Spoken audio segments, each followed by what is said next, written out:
Hey gang, Drex here from DrexFactor.com, and today we're going to talk a little bit about tempo and dynamic shifts when it comes to dance, and more specifically, to poi dance. One of those things that's pretty common to see in the poi and flow arts world are performers that tend to find a single tempo and stick with it no matter what dynamic shifts there might happen to be in the music that they're performing to. Performances with tempo shifts can be much more engaging and dynamic.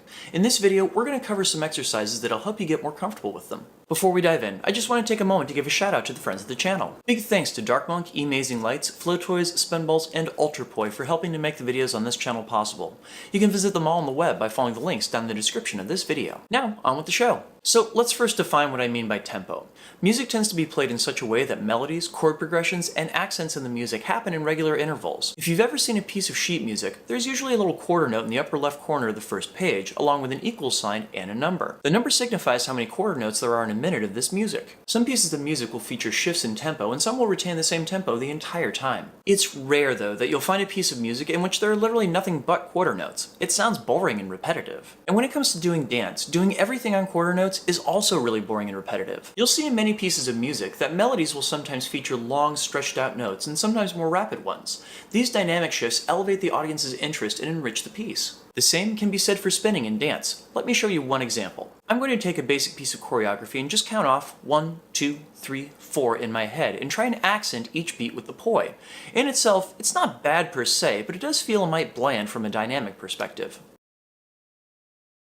Now I'm going to mix it up a bit and instead count in my head 1, 2, 3, 4, then 1 and 2 and 3 and 4 and 1, 2, 3, 4, 1 and 2 and 3 and 4. Changing up the dynamics of your choreography can add interest to a movement phrase, or it can work in tandem with the music to great effect. Most songs follow a structure somewhere along the lines of verse, chorus, with choruses being louder or including more instrumentation. You can spin faster during these sections to reflect a dynamic or emotional shift in your own choreography. Here's a great exercise to help integrate this into your spinning. Put on a piece of music and know that you're going to be working in 30-second cycles. For the first 20 seconds, spin as slowly as you possibly can.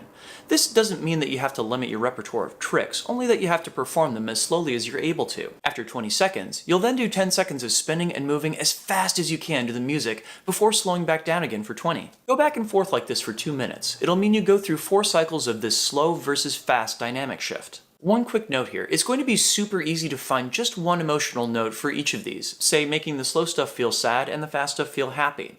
The truth is you can totally find multiple emotional beats, even within the same tempo. Check out my video on expressive movement to learn more about finding these beats independent of the dynamic shifts of your spinning. That said, dynamic shifts that line up with your emotional beats can definitely help to sell those changes to your audience. Once you've got this under your belt, put on your favorite piece of music and repeat this basic concept, spinning slowly in the verses and fast in the choruses. See how it changes what you spin and how you spin. Hope this was helpful. What are you struggling with your poi and flow arts dance? Please let me know down in the comments. If you happen to video yourself doing some of these exercises and see that they've resulted in something cool, please post it to Instagram with the hashtag DrexFactorPoi.